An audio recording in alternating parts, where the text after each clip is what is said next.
First off, before we get going, if you guys aren't already following me, I put a lot of really good information on the Instagram. So I know you guys want to get your phones out anyway, so you may as well grab them. Look me up. It's Natalie.Newhart. That's my Instagram profile. And you can kind of follow me in my journey.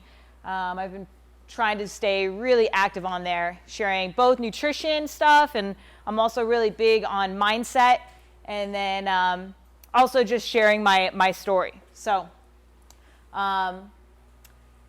actually, let's go ahead. I'm going to just introduce myself real quick. So my name's Natalie Newhart. I have been in the CrossFit world for probably 10 to 12 years, and I drank the Kool-Aid just like all you guys right when I started. As soon as I started, I was like, I'm going to the games. And I made it happen. I made it work. I made some really big sacrifices. I opened up a gym. I mean, training was life. And I ended up making it in 2013. And then I got hurt after that. And then I was sitting about one spot out. That's when they kind of went from regionals into super regionals. And I was in the Southwest Division, and I was always just shy. And I'm not going to say, like, I just always suffered with the heavy weights. I just couldn't hang with all that stuff. So after doing CrossFit for some time, I did take some time off and did 2 years of bodybuilding, and that was very interesting. I was looking for a challenge where I thought it would be similar to CrossFit. I was just looking for something that was going to be hard, but I also saw this girl, Dana Lynn Bailey. I don't know if you guys know who that is, but I was like, man, she's got a rockin' body. So and I never really had a great physique, even though I was training 6-7 hours a day. I mean, it was just ridiculous. And yet I wasn't one of those girls that had, like, I didn't look like Katrin David's daughter, or what's the other one? Well, all of them, really. But I never had the six-pack, okay? And I did a lot of different diets. I did paleo. I did RP. I did zone. But nothing really ever worked. And then when I got into bodybuilding, food kind of became everything. Like, that's like how you get ripped, And the coach that I was with, he put me on a meal plan. And I didn't know the difference. I was like, okay, yeah, let's do it. And I got super shredded, but I also ended up having to face some severe consequences after it. Because I trained just as much as I would, like, as a CrossFitter trying to go to the CrossFit Games, but I ate like a bodybuilder. And I did this twice. Both meal plans, both stressed my body out to the max. Like, I was probably, again, like I said, training 5-6 hours a day. And yet I was eating like an 800,000 calorie, food intake. So I did some serious damage on my body as far as like adrenals and just metabolism go. And it's about 1.5 years later and I'm still recovering from it. So I've learned a lot in the process. I've learned what it takes, that eating for performance, for CrossFit, is different from eating for aesthetics. And you can find a blend, but to achieve either one, to extremes, it's just not going to happen. When you eat for aesthetics, you have to pull calories. When you eat for performance, you have to get as many nutrients and fuel that you can in order to lift those heavy weights, especially CrossFit, and to recover the way that you need to. But another thing that I learned was that meal plans, like any type of diet that restricted me from certain foods, I ended up binging really hard on them. And if you guys know my story, I have it, I posted on the Instagram and on my website, but I went through some serious relapse, and I rebounded hard from the amount of like restriction that I did for the bodybuilding. And I've just learned that is not the way to do things. And especially with all of my clients that I have, any type of restriction of a particular food, I mean, even paleo is a restrictive diet, or a Whole30 is a restrictive diet. It typically leads to you binging out on that food later and having a bit of a yo-yo effect, okay? So there's a few things I want to teach you guys, and hopefully it's stuff that you haven't heard But, and one of those things is that, like, what works for you isn't what works for somebody else, okay? Like, you might do well with a keto diet and she might not at all. Like, she just can't perform at all. Or, somebody is really good with, like, a paleo diet and somebody else doesn't have, like, any energy or has really bad cravings and just can't sustain a paleo diet for long. Okay. You also got to remember that what worked for you last year isn't going to work for you now. That's pretty common too. Okay. We are constantly changing. We are not the same just day in and day out. Like, our metabolism are constantly changing. The amount of the different stressors that we have in life, they're always changing, and you need to be aware of that and learn how to adapt and make it your own. You have to learn to find what works for you, not what so-and-so template says, And so that's one of the major things that I want to get across is that, there's a lot of templates out there, and just because, like, it is a template doesn't mean that it's going to work, like RP or, the paleo or Whole30 or anything like that. Yeah. What's RP? RP strength. It's like, it's one of the most common, like, nutrition sort of companies that are out there. So there's WAG, right? They do macros. RP strength is a meal plan. It's like, it's a template though. So it's like they just ask you for what your body weight and actually probably just your body weight and height, and they send you a template and you just go off of that. And the downside is that there is no coach. It's just a template. It's like a meal plan. And those typically don't work. And we're going to talk about why. Okay. But before I get into everything that I do want to talk about, I want to see, like, what are some of the questions that you guys have walking into this gym? Like, there's got to be some things that you were hoping to get answered, and I just want to, either address them now or write them down so that we address them in the lecture. Yeah.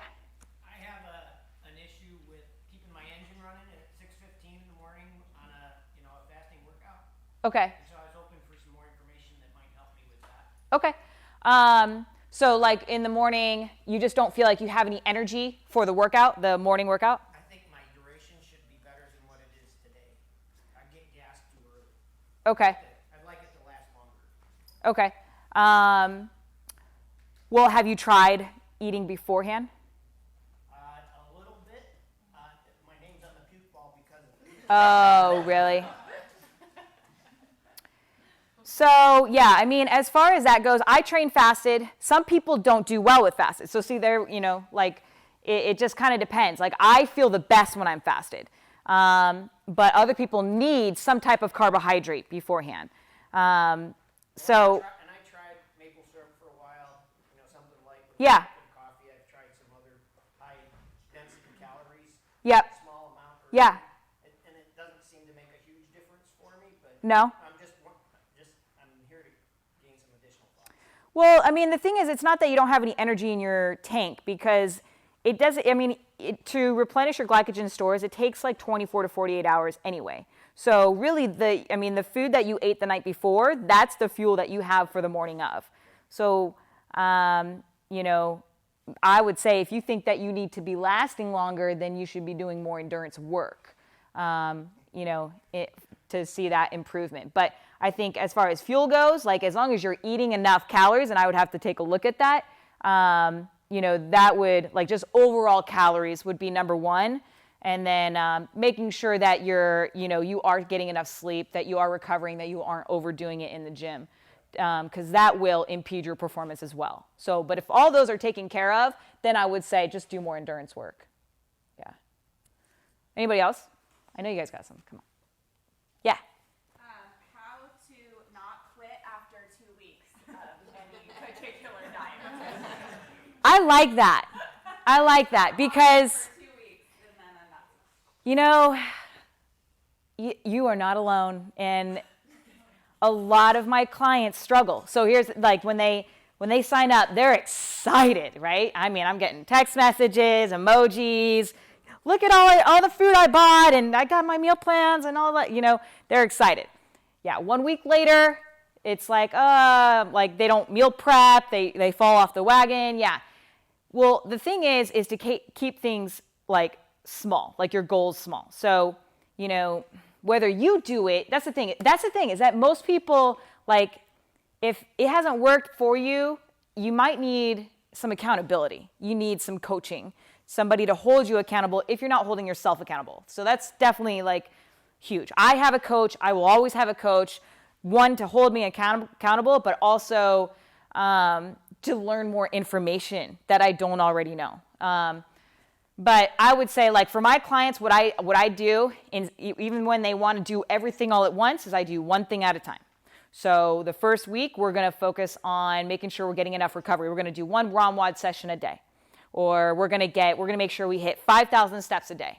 Or, okay, this week we're going to do veggies with every meal. You have to start small because you need to create small wins, right? And if you make this big goal and you don't achieve it, you feel down about yourself. And then you start to believe that you can't do it because you didn't achieve all the tasks that you set out to do.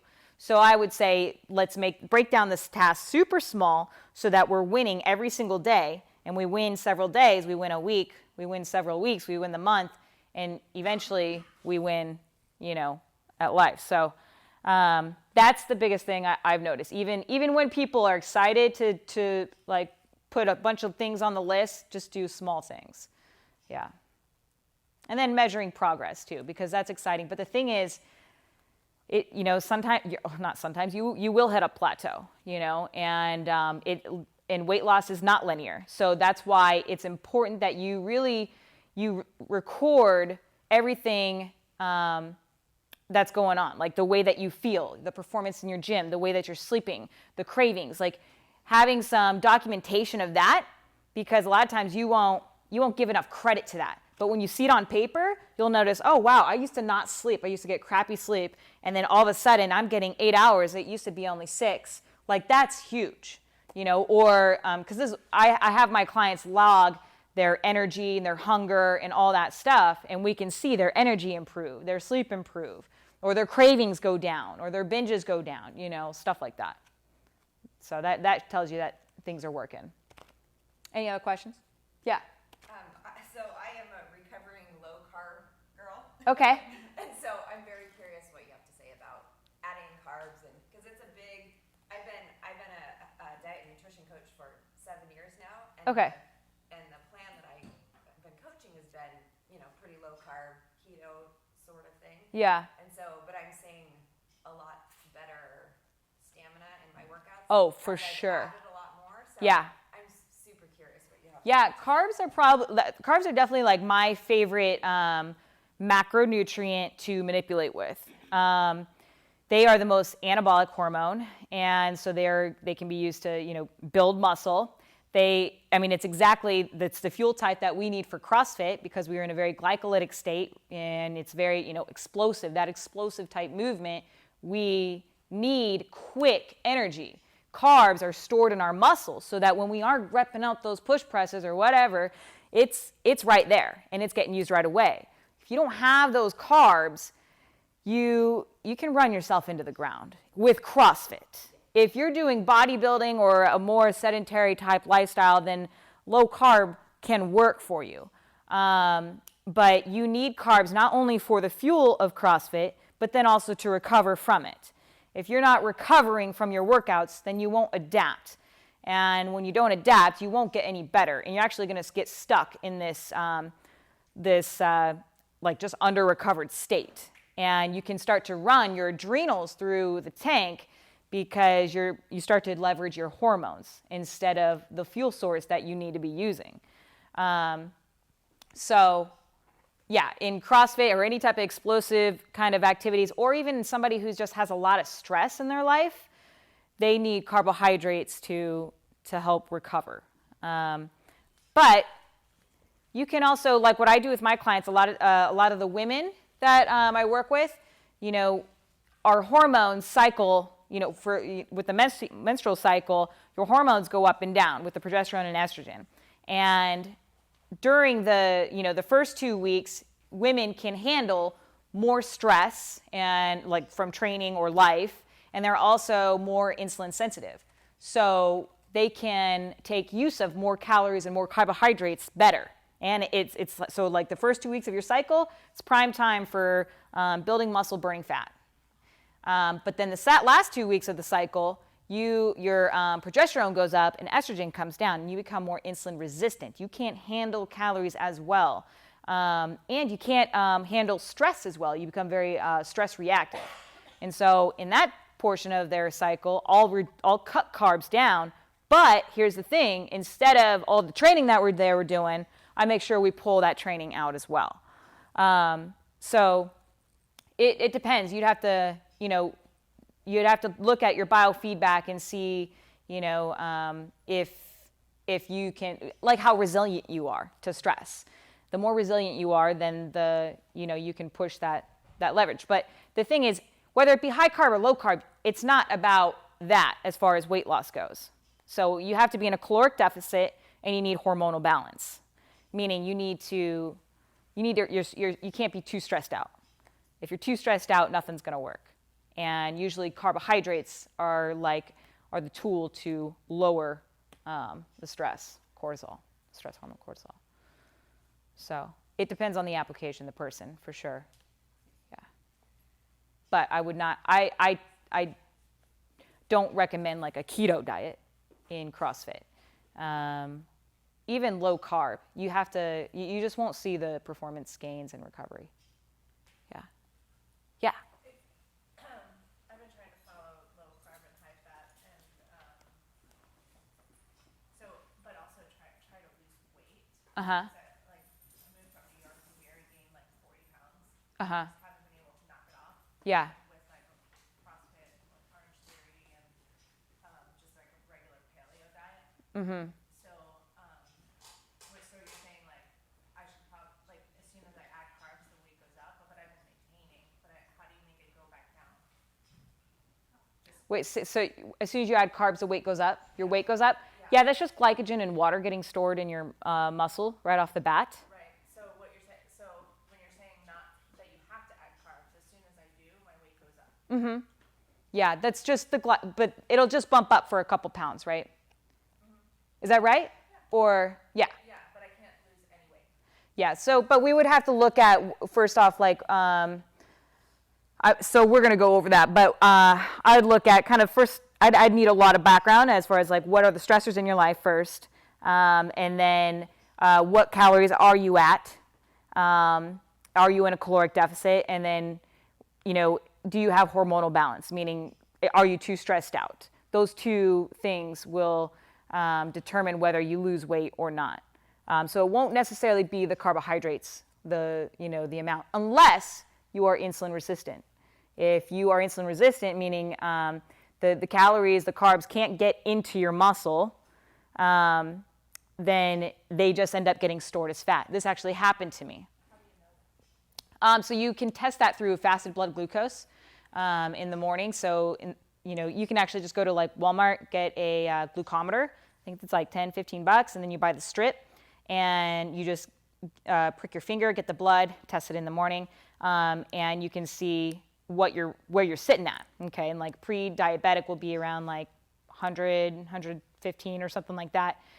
So they're insulin resistant if you have a higher fasted blood glucose. Or and then you can also see, like, after you eat a piece of food, does your glucose go down like it normally should, or does it stay high after food? If it's high, then it's circulating in your blood. It's got no place to go, so it ends up getting stored as fat. And this actually happened to me, because you can eat your way to insulin resistance by overeating, or you can stress your way to insulin resistance. I stressed my way to insulin resistance through too much training, under eating, lack of recovery, psychological stress, lived just extreme of gym life, and that's what got me there. And I've had to, my fasted blood glucose is still pretty high, and it makes it very difficult for me to lose body fat because of it. But there's certain things that you can do to help with that. So there's a lot of background information that we would need to look at to see that. How do you deal with like insulin? I recently was diagnosed with diabetes, and just from not overeating but steroid use for asthma a long time ago. But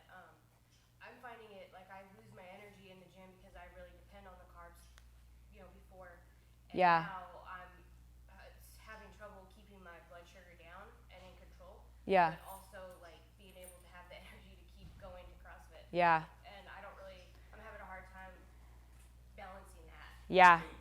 Yeah, that's, I kind of struggle with that too. I'm ever since I was basically almost in a pre-diabetic range. And it was hard. I couldn't perform the way I wanted to, or recover the way I wanted to. And when you do that, you end up just stressing your body out more. So I had to pull back on intensity. And so I take just a less of a intense approach when it comes to CrossFit. I love CrossFit. But now I incorporate more bodybuilding type stuff for strength work. And my Metcons, I won't hit it hard every single day. So I'll do maybe, 2 hard Metcons a week. And then the other Metcons are like what I call like a yellow zone, where I'm just going for technique. And I just keep the intensity low, and I can breathe through my nose the whole time. When you say like the zone, are you like a my zone? No, I have my own zone. So red, yellow, green. So red is a rest day, yellow is a moderate intensity day, and then green is go hard, all out, crush yourself. Like you go hard. I mean, Yeah. consider that just like a regular gym WOD. Yeah, but I wouldn't maybe go the RX weight. So I might cut down on the weight. I might cut down on the volume. If it's a really high volume like Cindy. So my green zone for Cindy would be so different from my yellow zone from Cindy. Just kind of planning that out based on the way I'm feeling, my own biofeedback. But I also use a tool called HRV, heart rate variability, to determine my recovery, like how recovered I am, how stressed I am. So it's an objective tool rather than a subjective. And then another thing is I make sure that I do get all my carbs post-workout. So post-workout meal, I train fasted, and then I'll have majority of my carbs post-workout, and then the rest of the meals for the day are going to be protein and fat based. So and you could probably, I work out at night usually. You could switch that. Oh yeah, yeah. So you would do protein and fat through the day, and then post-workout your dinner have carbs. Yeah. Our peer, and so I am. Our peer. Having trouble with I wonder if the carb, they're having me do 30 carbs per meal. If Yeah. that's something I could scale back on. Yeah. For something like what you're saying, just do protein and fat. Yeah. Yeah, definitely.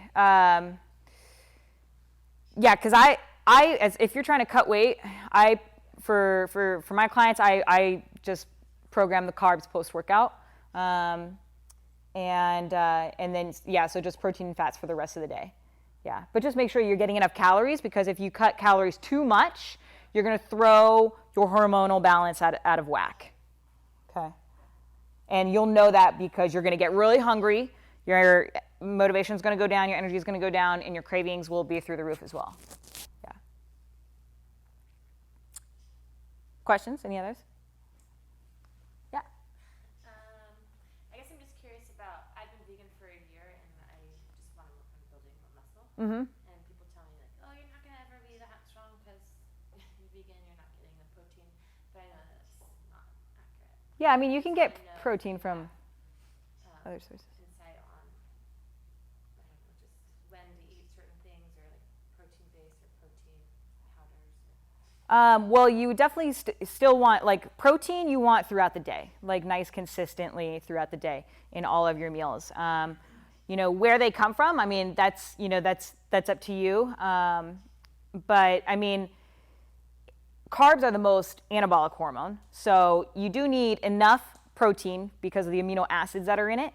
So you need a sufficient amount of amino acids and then a sufficient amount of insulin in order to build muscle. So making sure that you are getting enough, for 1, calories, for 2, carbs, and then enough protein after that, and making sure you're lifting weights. Yeah, I thought it was just 1, but it ended up being 4. So the way I think about that is CCPW, calories, carbs, protein, weights. Calories, carbs, protein, weights. If you're trying to build muscle. So if you're trying to build muscle and you aren't a beginner, then you're going to need to be in a caloric surplus. And you'll know that because you're going to be gaining weight. Yeah. Any other questions? No? And so if you guys have any other questions as they come up, just raise your hand and we'll get them answered. Okay, so basically, I just wanted to kind of go over some of like my philosophies, and hopefully it's stuff that you actually haven't heard of, because that's always fun. So, so basically, I get a lot of people that come up to me and says, like, Nat, I'm doing everything right. You know, I'm eating this amount, I'm training this much, and I'm just not losing weight. And you know, at first I feel sympathetic because, you know, they're working so hard, but they're not seeing any of the results. And this happens a lot. And they think they know what's right, but they don't really know like what's actually important, because they think the two most important things are going to be diet and exercise when it comes to weight loss. But there are two more important things than diet and exercise, and we're going to go through that. But before we even actually get into that, I want you to know that there's two things that are actually required for fat loss. The two things that you need for fat loss are a caloric deficit and hormonal balance, okay? And so when I say hormonal balance, what I mean is your metabolism is a stress barometer, okay? So if you think of like, you know, like that temperature barometer thing, it is always assessing the outside world and figuring out what stressors are out there, okay? And it's telling the inside of your body how to respond to those stressors. Now, the thing is, our body sees all the different stresses as one thing. Can you guys guess what that is? Starvation, okay?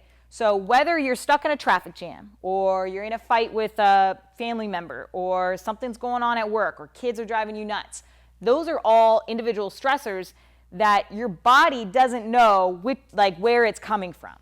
It just knows that we're stressed out and we're going to push back against you to try to find homeostasis, okay? So your body is constantly looking for this state of balance, basically, okay? And so this is why you can't think of metabolism as a calculator. You can't think of it as calories in versus calories out equals weight loss, okay? You also can't think of it as a chemistry set, which means that like insulin and all hormones are everything, okay? Instead, it's a combination of both. So you got to think of your metabolism as a thermostat or a boomerang, okay? So when you get stressed out, or when you push too hard on your body, regardless of what it is, whether it be training too much or under eating, your body's going to push back against you. And we've all experienced this, okay? Like, let's say when we go hard for 2 days, 2 or 3 days, right? Or we have a killer week workout, or a week of training. And then the next 2 weeks, we don't have any energy, you know? And then we're looking for all the food. Or, you know, when you don't eat all weekend, and then the next 3 days, you're binging out on food, okay? This is the metabolism pushing back against you, okay?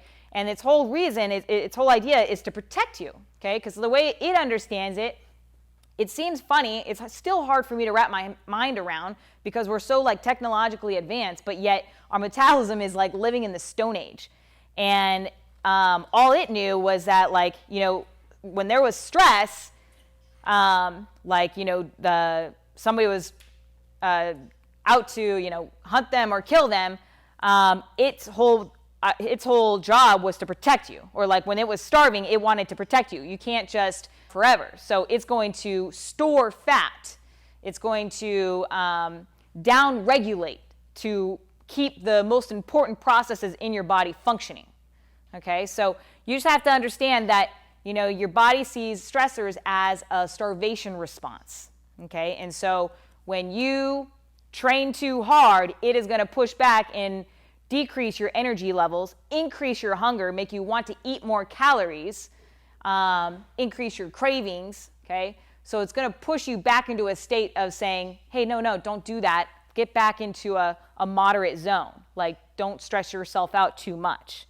Same thing when you go on a diet. If you cut your calories too much, if you have too big of a deficit, that's where the yo-yo happens, okay? That's where it's like, it'll handle it for a little bit, but usually after around, you know, 2 weeks or so, it's going to fight against you, and you cannot win it over, like you can't win with willpower. Like your body will just fight you. And this is why, if you look at the Biggest Loser contestants, like this is why they gain all that weight back. They push their bodies way too hard. They go from eating all this food to such a large deficit and all this training.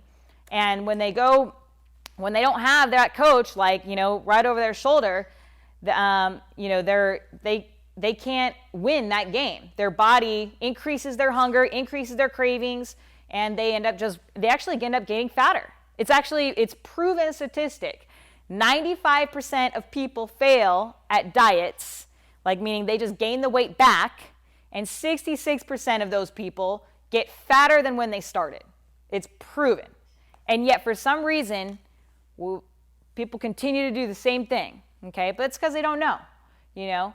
And the reason why is because they just went too extreme. You can't slash calories and expect to maintain that. Your body will fight you.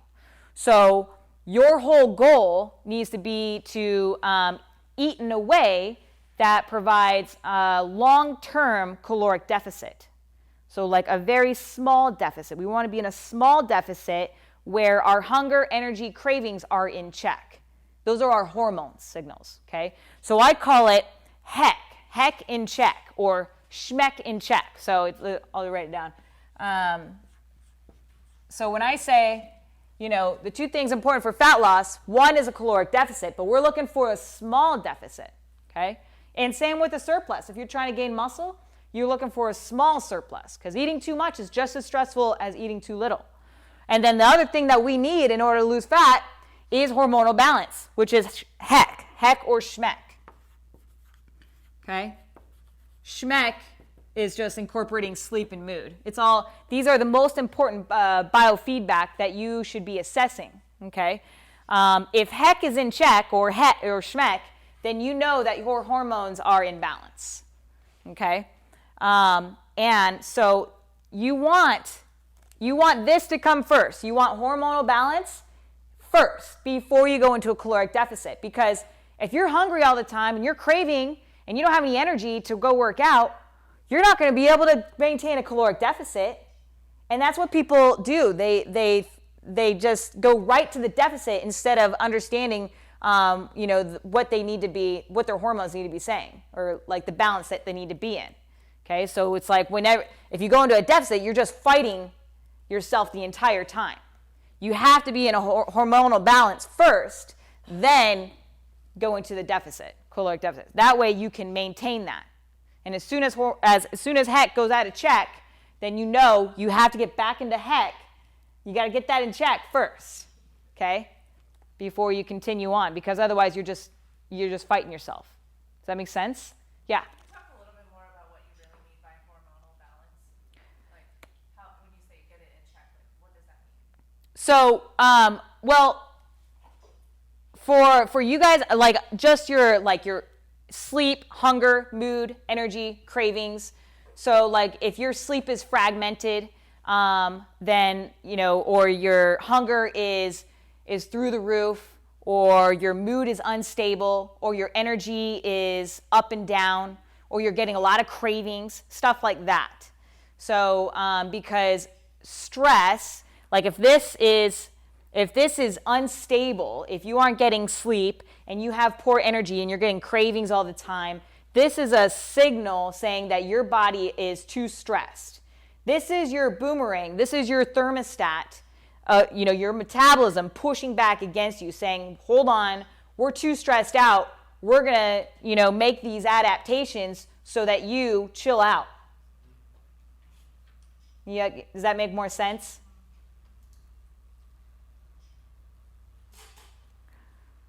Okay, so that's why we want this to be solid. We want to make sure that we have, we're eating in our hunger isn't through the roof. Our energy, we are motivated to train. We aren't getting mad cravings. Okay, so basically we want to make sure that we aren't in a stress state before we go into a caloric deficit. Okay, which is what we're going to be talking about next. Okay, because people think that the two most important things of any diet is diet and exercise. Oh, yeah. And but But there's actually two more important things, okay? So this is my model, the 4M model, okay? So at the base of this pyramid, it's supposed to be a pyramid, but I'm not good at triangles. The most important ones are at the bottom, obviously, and the least important are at the top, okay? And so it goes, mindful living is at the bottom, then movement, then meals, then metabolics, okay? Metabolics is exercise, but you had to like find an M word, to make it work. So metabolics is anything that moves the metabolism, such as exercise or drugs, okay?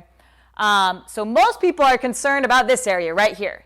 But like I said, we need hormonal balance. The two more important things in this is going to be mindful living and movement, okay? So what do I mean by mindful living? So like I said, your metabolism is a stress barometer. It's always assessing the amount of stress that you're incurring, okay? And it's trying to seek homeostasis. And if it's not in homeostasis, it will push you into that homeostasis.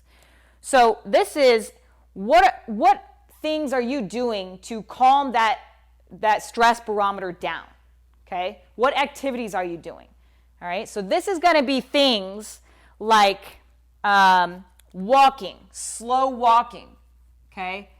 Sleep, naps, long hot bath or shower, anything that calms you down. Sex is a good one.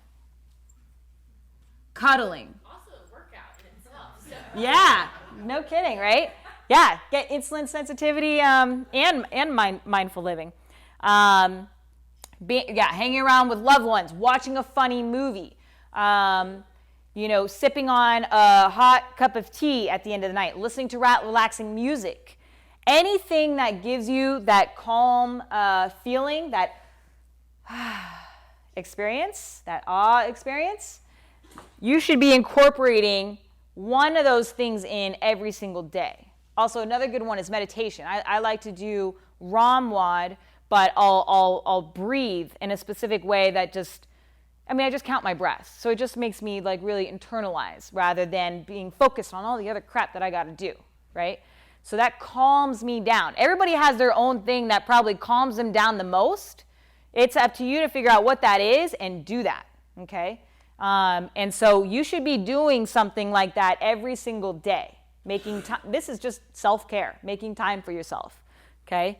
And what this does is this helps put your heck or schmeck in check, your hormonal balance. It helps lowers that stress barometer so that when we are in a deficit, we can maintain that. Like think about like when you're getting a massage, you're not thinking about, plate of food when you're getting a massage. Well, maybe you are, but you aren't like, you're not going to be eating while you're getting a massage, So usually the things that calm us down, like we're not thinking about food during those times, we are just enjoying that experience and it helps lowers our cortisol level, okay, our stress. So that is the most important thing, okay? So that's what I focus, number one, with my clients, we tackle that. The next important thing is going to be movement. And so what I mean by that is movement of daily living, walking, cleaning, showering, walking the dog, going grocery shopping, just whatever, fidgeting, any of the little things like walking up the stairs, stuff like that. That adds up big time. They've actually have some recent studies showing that people who move more throughout the day are leaner and fitter than people who sit at a desk all day and do a 30-minute Metcon, okay? And the reason why is because, so we all know that we burn a certain amount of calories, right? Total calories per day. That's your total energy expenditure. That is made up of a few different things. That's made up of, 4 different things. One of it is your basal metabolic rate, which is just kind of what we're all set at, okay? Genetically, we're all, for the most part, and if you have more muscle, you might have a little bit higher basal metabolic rate. That's unchangeable. We can't really mess with that, okay? Then we have the thermic effect of food. So when we eat food, our body uses energy to digest it, okay, and burn it. So there's that caloric expenditure. Then there's exercise activity thermogenesis. So that's the calories burned during exercise, like CrossFit. Okay, anything that's like purposely trying to move the metabolism. Then there's NEAT. That's non-exercise activity thermogenesis. That's the stuff that what she's doing right there, how she's like stretching and massaging her leg. That's non-exercise activity thermogenesis. That's NEAT. And that makes up nearly 15 to 20% of your total calorie expenditure. Okay? Whereas CrossFit, like exercise thermogenesis, that's actually about probably 8 to 10%. 8 to 10%. So NEAT is 15 to 20%. That's almost double than what your actual exercise is. Okay, and thermic effect of food, that's 5%, and then BMR, that's about 70%. Okay, so what that is saying is that the adjustable part of your metabolism, like that NEAT is the most adjustable part of your metabolism. You walking every day, so like, parking further away or just moving in general, okay? That stuff pays off big time, okay? So this is one of the next things that I, work with, like with my clients, is you should be striving to hit 10,000 steps per day. So I don't know if you've if any of you guys are, it's kind of like a buzz thing right now, is hit your 10,000 steps, So, but it's true. Like, everybody should be hitting 10,000 steps. We were born to move. We were born to walk. We were not born to lift weights, but we love it, but we should be making sure that we're still moving every day, all right? Because it's pretty crazy how much you might not be moving. It's pretty easy to sit at a computer all day long and realize you've only taken 500 steps.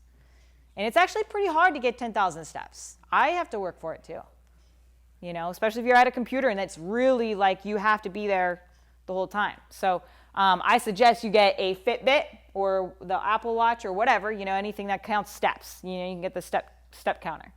So that's the second most important piece. So these two, more important than diet and exercise. But now we will go ahead and talk about diet and exercise. So meals, that's everything, the amount of food, the quality of food.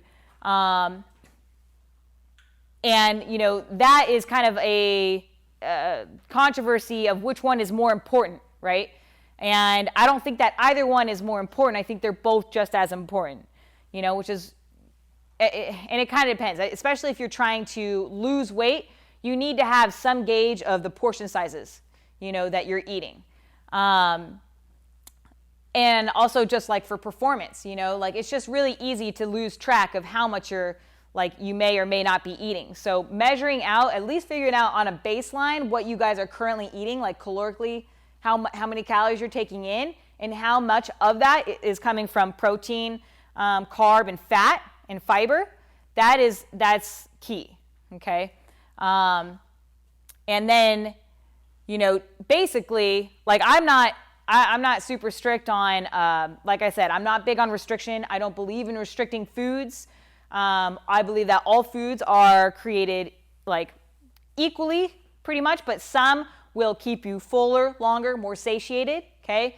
And others are going to lead you craving more junk food, okay? So, for example, PFW is my acronym for like the type of foods that we should be eating. Protein, fiber, water. Protein, fiber, water. Okay, those should be that should be the fundamentals of your diet. Protein, fiber, water. Okay, so lean meats, veggies, and fruits too. Okay, and then just adding in enough fat and starch to make your food taste good or supplement your lifestyle. Okay, for CrossFit. But the biggest thing, you got to keep, there's a lot of, it's interesting, different foods impact you differently, okay? So, for example, let's take a chicken breast and a donut, okay? So, imagine eating 10 chicken breasts, okay? They're both 300 calories, the chicken and the donut. Imagine eating 10 chicken breasts. Be probably pretty hard, right? In one sitting, that's a lot, even for me, and I love chicken, okay? And then imagine 10 donuts. Not so hard, right? Yeah. Nope. So the reason being is that, well, first off, that food, that donut, it literally triggers a brain response into wanting more of that food, okay? That carb and fat combination triggers you to want more food. It's not just you not having the discipline to stay away from it. Like there's actually, like, your hormones are sending messages to your brain and saying, I want more of that. And so you will go out and seek it, okay?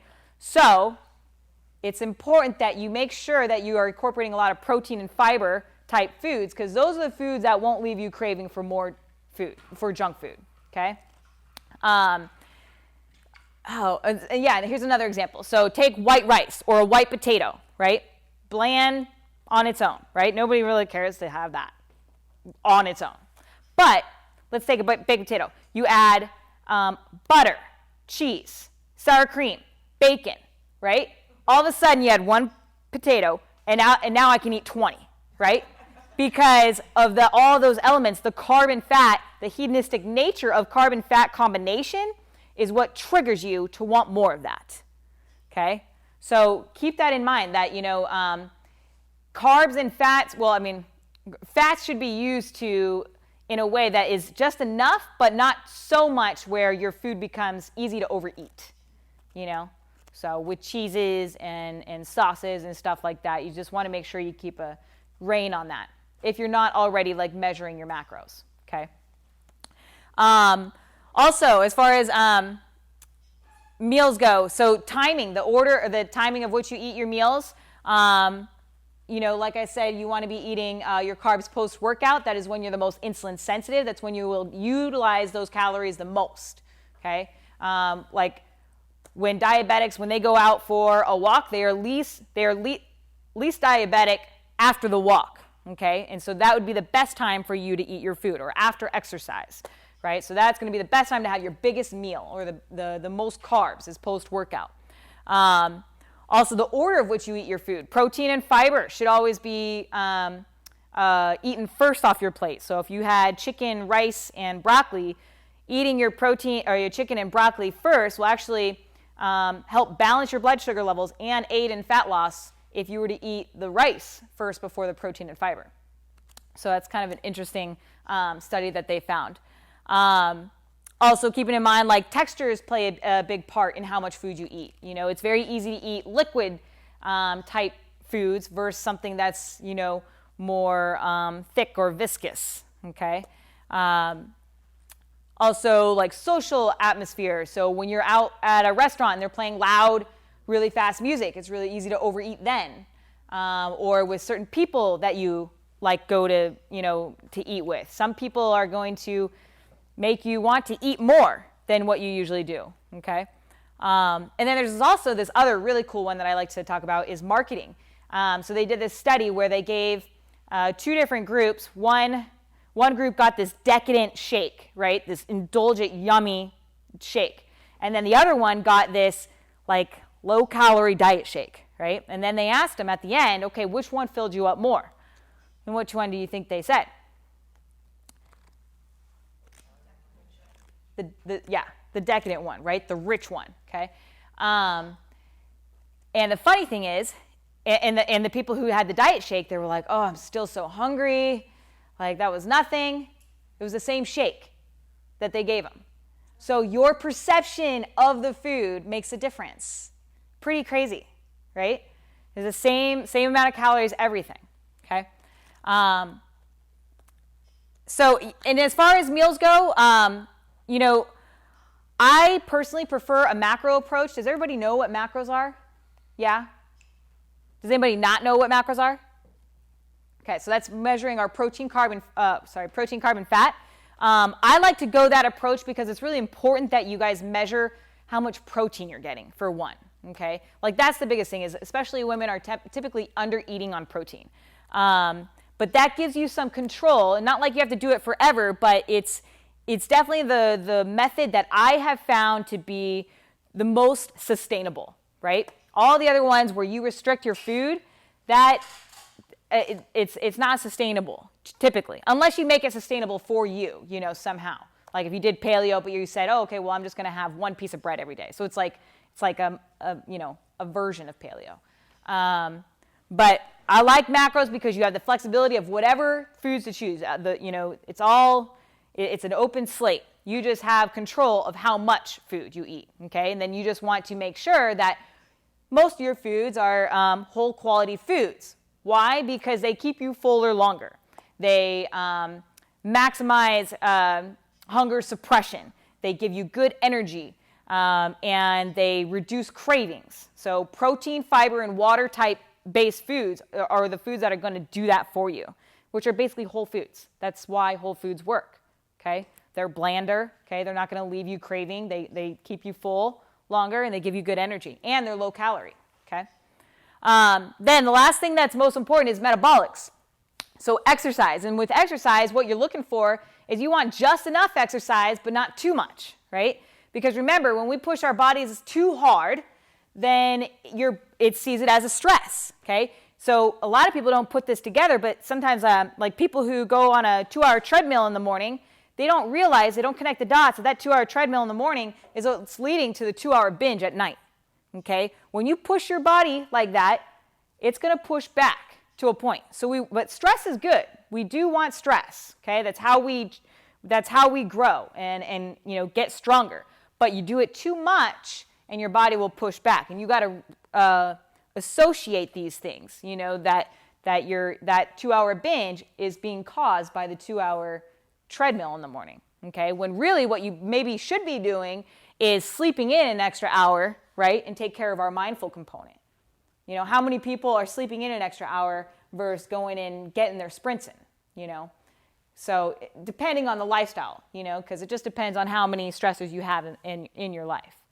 Does that make sense? Yeah? Okay. Let me see where we're at. Any questions right now? No? Really? Yeah. So I've been told in the past that, like, when it comes to measuring out protein, like, if you want to, like, gain weight and, like, regain muscle, is to kind of do, like, 1 gram protein per pound. Okay, so if you're trying to gain weight, the amount of protein is going to be dependent on whether you are a hard gainer or an easy gainer. If you are a hard gainer, then yes, closer to 1 gram of protein per pound of body weight. If you're an easy gainer, closer to your lean body mass. Yeah. So the lower that your carbs and fats are, the higher your protein should be, as far as like if we are like dieting. But if our carbs are really high, so if you're trying to gain weight, like I said with her, it's calories, carbs, then protein. So you want to make sure that carbs are because that's the most anabolic hormone. So you want to make sure you're getting enough carbs and calories first. And then I would start with your lean body mass of protein, because the protein for that is just used for the amino acids to build the muscle. And if it's not working, then go ahead and increase the protein, and you might just be a hard gainer. Yeah. Any other questions? Yeah. Do you have a recommended balance of the macros by percentage, or do you do it more by grams? Well, I would say like a good approach is 40, 30, 30 protein, carb, fat. But again, it's going to depend on each person and their lifestyle. So, if you are in here training for several hours a day, you're going to want more carbs, less fat. It kind of also depends on preferences. The biggest thing that I like to take care of is first protein, for sure. So protein should be about what I'd say 1 gram per lean body mass. Okay. And then from there, it's going to be more experimentation. So I'm all about figuring out what works for you. You guys got to be your own detective. Do you feel better off a higher carb diet or a lower carb diet, or and still making sure that everything that your performance is still good and stuff like that. So that's going to be, or like maybe you just enjoy carbohydrates more, and if that's what's going to get you to sustain the diet, that's what you do. So, it doesn't make sense to try to go keto when you love carbohydrates. Like it's just not gonna work, You're gonna be fighting yourself the whole time. And honestly, just you trying to diet like that, like dieting is stressful in its own manner. So, just you trying to stress your way out that way, like that's not gonna, it's probably not gonna be a successful ending. Yeah, so body fat, I would give it a little bit longer, probably like 2 to 3 weeks, something like that. I can look at the biofeedback in a week, and if everything looks good, I'm not going to change anything. But if it's just that the weight's not coming down, I'm going to give that a couple weeks. There's just so much going on that we don't have control of, like just all the stressors that are in our life. And when we are stressed out, we tend to hold on to weight, and especially with women, because their hormones are like crazy, up and down. So that can take a little bit longer. But it depends, because you also if I were to put, her on a diet and we increase her protein, and she could be gaining muscle, and the scale's not moving. So I'm really looking at the biofeedback at first for instant, feedback, and then we can, look at her performance. If all those measures are checking off, then I know we're in a good spot. And if we're not losing weight within, then I would also have to test the body fat to see if we're gaining muscle.